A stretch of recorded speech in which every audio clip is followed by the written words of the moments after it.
Hello hello दोस्तों, आपका स्वागत है हमारे YouTube channel study for success में। आज हम लोग लुसेंट को कवर करेंगे, जिसमें मौर्य साम्राज्य के बारे में हम लोग पढ़ने जा रहे हैं। मौर्य साम्राज्य। मौर्य वंश का संस्थापक चंद्रगुप्त मौर्य का जन्म 345 ईसा पूर्व में हुआ था। जस्टिन ने चंद्रगुप्त मौर्य को सेंड्रोकोटस कहा है, जिसकी पहचान विलियम जोन्स ने चंद्रगुप्त मौर्य से की है। विशाख दत्त कृत मुद्रा राक्षस में चंद्रगुप्त मौर्य के लिए ब्रिसल अर्थात इसका आशय है निम्न कुल में उत्पन्न शब्द का प्रयोग किया गया। घनानंद को हराने में चाणक्य कौटिल्य विष्णुगुप्त ने चंद्रगुप्त मौर्य की मदद की, जो बाद में चंद्रगुप्त का प्रधानमंत्री बना। इसी के द्वारा लिखी गई पुस्तक का नाम अर्थशास्त्र है, जिसका संबंध राजनीति से है। चंद्रगुप्त मगध की राजधानी पर 322 ईसा पूर्व में बैठा। चंद्रगुप्त जैन धर्म का अनुयायी था। चंद्रगुप्त ने अपना अंतिम समय कर्नाटक के श्रवणबेलगोला नामक स्थान पर बिताया। चंद्रगुप्त ने 305 ईसा पूर्व में सेल्यूकस निकेटर को हराया। सेल्यूकस निकेटर ने अपनी पुत्री कार्नेलिया की शादी चंद्रगुप्त मौर्य से कर दी और युद्ध की संधि शर्तों के अनुसार 4 प्रांत काबुल, कंधार, हेरात एवं मकरान चंद्रगुप्त को दिए। चंद्रगुप्त मौर्य ने जैनी गुरु भद्रबाहु से जैन धर्म की दीक्षा ली थी। मेगास्थनीज सेल्यूकस निकेटर का राजदूत था, जो चंद्रगुप्त के दरबार में रहता था। मेगास्थनीज द्वारा लिखी गई पुस्तक इंडिका है। मेगास्थनीज के अनुसार सम्राट का जनता के सामने आने के अवसर पर शोभा यात्रा के रूप में जश्न मनाया जाता है। उन्हें एक सोने के पालकी में ले जाया जाता है। उनके अंगरक्षक सोने और चांदी से अलंकृत हाथियों पर सवार रहते हैं।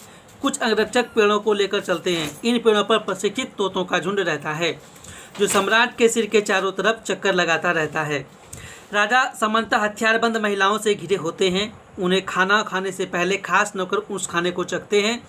वे लगातार 2 रात एक ही कमरे में नहीं सोते थे। पाटलिपुत्र के बारे में, पाटलिपुत्र एक विशाल प्राचीर से घिरा है, जिसमें 570 बुर्ज और 64 द्वार हैं। 2 और 3 मंजिल वाले घर लकड़ी और कच्ची ईंटों से बने हैं। राजा का महल भी काठ का बना है, जिसे पत्थर की नक्काशी से अलंकृत किया गया है। यह चारों तरफ से उद्यानों और चिड़ियों के लिए बने बसेरों से घिरा है। चंद्रगुप्त मौर्य और सेल्यूकस के बीच हुए युद्ध का वर्णन एपियानस ने किया है। प्लूटार्क के अनुसार चंद्रगुप्त ने सेल्यूकस को 500 हाथी उपहार में दिए थे। चंद्रगुप्त मौर्य की मृत्यु 298 ईसा पूर्व में श्रवणबेलगोला में उपवास के द्वारा हुई। बिंदुसार। चंद्रगुप्त मौर्य का उत्तराधिकारी बिंदुसार हुआ, जो 298 ईसा पूर्व में मगध की गद्दी पर बैठा। अमित्रघात के नाम से बिंदुसार को जाना जाता है। अमित्रघात का अर्थ है शत्रु विनाशक। बिंदुसार आजीवक संप्रदाय का अनुयायी था। वायु पुराण में बिंदुसार को भद्रसार या वारिसार कहा गया है। स्ट्रैबो के अनुसार सीरिया नरेस एंटियोकस ने बिंदुसार के दरबार में डायबेकस नामक राजदूत भेजा। इसे ही मेगास्थनीज का उत्तराधिकारी माना जाता है। जैन ग्रंथों में बिंदुसार को सिंहसेन कहा गया है। बिंदुसार के शासनकाल में तक्षशिला में हुए 2 विद्रोहों का वर्णन है। इस विद्रोह को दबाने के लिए बिंदुसार ने पहले सुसीम को और बाद में अशोक को भेजा। एथीनियस के अनुसार बिंदुसार ने सीरिया के शासक एंटियोकस प्रथम से मदिरा, सूखे अंजीर एवं एक दार्शनिक भेजने की प्रार्थना की थी। बौद्ध विद्वान तारानाथ ने बिंदुसार को 16 राज्यों का विजेता बताया है। अब हम लोग अशोक के बारे में पढ़ेंगे। बिंदुसार का उत्तराधिकारी अशोक महान हुआ, जो 269 ईसा पूर्व में मगध की राजगद्दी पर बैठा। राजगद्दी पर बैठने के समय अशोक अवंती का राज्यपाल था। मास्की एवं गुर्जला अभिलेख में अशोक का नाम अशोक मिलता है। पुराणों में अशोक को अशोक वर्धन कहा गया है। अशोक ने अपने अभिषेक में 8वें वर्ष लगभग 261 ईसा पूर्व में कलिंग पर आक्रमण किया और कलिंग की राजधानी तोसली पर अधिकार कर लिया। प्लिनी का कथन है कि मिस्र का राजा फिलाडेल्फस टॉलमी द्वितीय ने पाटलिपुत्र में डियोनिसियस नाम का एक राजदूत भेजा था अशोक के दरबार में। उपगुप्त नामक बौद्ध भिक्षु ने अशोक को बौद्ध धर्म की दीक्षा दी। अशोक ने आजीविकों को रहने के लिए बराबर की पहाड़ियों में 4 गुफाओं का निर्माण करवाया, जिसका नाम कर्ज, चौपार, सुदामा तथा विश्वजोपड़ी था। अशोक के पौत्र दशरथ ने आजीविकों को नागार्जुन गुफा प्रदान की थी। अशोक की माता का नाम सुभद्रांगी था। अशोक ने बौद्ध धर्म के प्रचार के लिए अपने पुत्र महेंद्र एवं पुत्री संघमित्रा को श्रीलंका भेजा। भारत में शिलालेख का प्रचलन सर्वप्रथम अशोक ने किया। अशोक के अभिलेखों में ब्राह्मी, खरोष्ठी, ग्रीक एवं आरामाइक लिपि का प्रयोग हुआ। ग्रीक एवं आरामाइक लिपि का अभिलेख अफगानिस्तान से, खरोष्ठी लिपि का अभिलेख उत्तर पश्चिम पाकिस्तान से और शेष भारत से ब्राह्मी लिपि के अभिलेख मिले हैं। अशोक के अभिलेखों को 3 भागों में बांटा जा सकता है: शिलालेख, स्तंभलेख, गुहालेख। अशोक के शिलालेख की खोज 1750 ईस्वी में पादरे त्रिपैंथलर ने की थी और इसकी संख्या 14 है। अशोक के अभिलेखों को पढ़ने में सबसे पहली सफलता 1837 ईस्वी में जेम्स प्रिंसेप को हुई। अशोक के प्रमुख शिलालेख एवं उसमें वर्णित विषय हैं। प्रथम शिलालेख, इसमें पशु बलि की निंदा की बात कही गई है। दूसरे शिलालेख में अशोक ने मनुष्य एवं पशु दोनों की चिकित्सा व्यवस्था का उल्लेख किया है। तीसरे शिलालेख में राजकीय अधिकारियों को यह आदेश दिया गया है कि वे हर 5वें वर्ष के उपरांत दौरे पर जाएं। इस शिलालेख में कुछ धार्मिक नियमों का भी उल्लेख किया गया है। चौथा शिलालेख, चौथे शिलालेख में मेरी घोष के जगह पर धर्म घोष की घोषणा की गई है। पांचवें शिलालेख में धर्म महामात्रों की नियुक्ति के विषय में जानकारी मिलती है। छठे शिलालेख में आत्मनियंत्रण की शिक्षा दी गई है। 7वां एवं 8वां शिलालेख अशोक की तीर्थ यात्राओं का उल्लेख किया गया है। 9वां शिलालेख में सच्ची भेंट एवं शिष्टाचार का उल्लेख किया गया है। 10वें शिलालेख में अशोक ने आदेश दिया है कि राजा तथा उच्च अधिकारी हमेशा प्रजा के हित में सोचें। 11वें शिलालेख में धर्म की व्याख्या की गई है।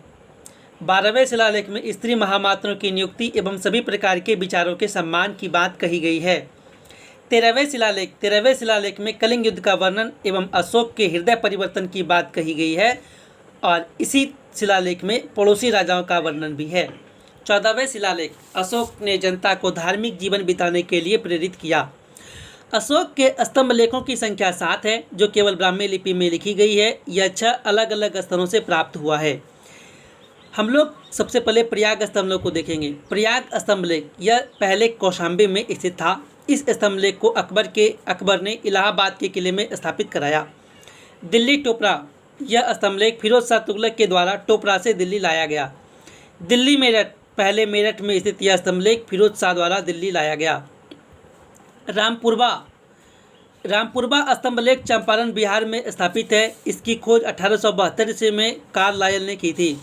लौरिया अरेराज चंपारण बिहार में है और लौरिया नंदनगढ़ चंपारण बिहार में इस स्तंभ पर मोर का चित्र बना है। कौशाम्बी अभिलेख को रानी का अभिलेख कहा जाता है। अशोक का सबसे छोटा स्तंभलेख रुम्बीदेही है। इसी में लुम्बिनी में धम्म यात्रा के दौरान अशोक द्वारा भू राजस्व की दर घटा देने की घोषणा की गई। अशोक का 7वां अभिलेख सबसे लंबा है। प्रथम शिलालेख में यह घोषणा है कि सभी मनुष्य मेरे बच्चे हैं। अशोक का 7 कंधार अभिलेख ग्रीक एवं आरामाइक भाषाओं में प्राप्त हुआ है।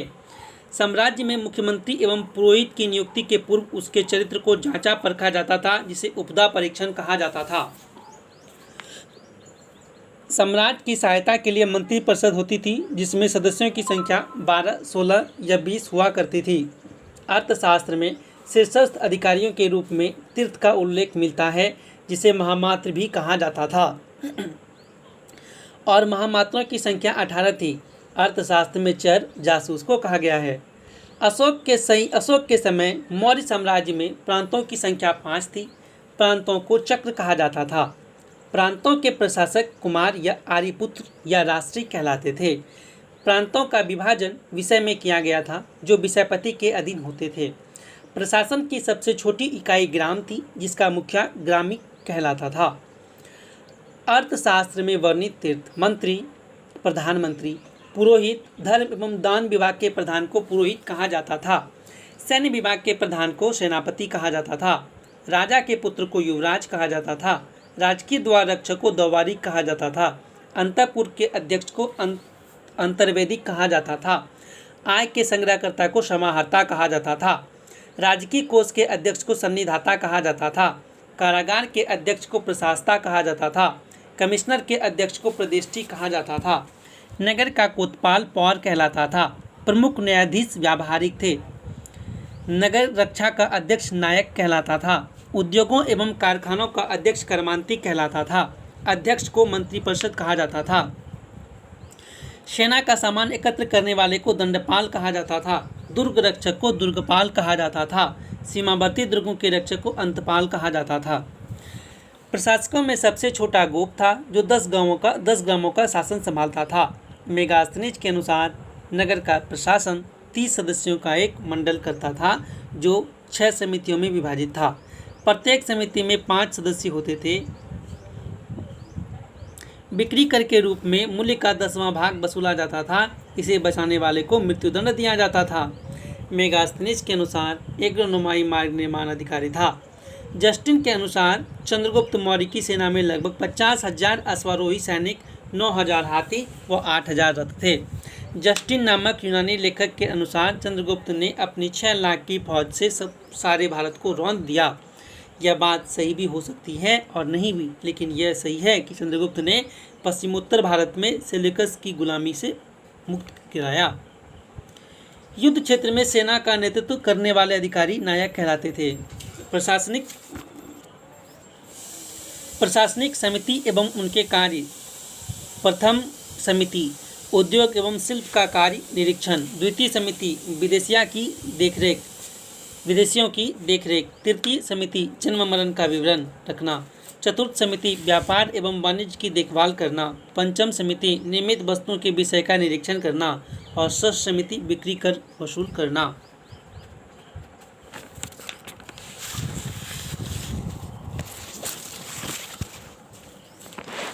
सैन्य विभाग का सबसे बड़ा अधिकारी सेनापति होता था। प्लिनी नामक यूनानी लेखक के अनुसार चंद्रगुप्त की सेना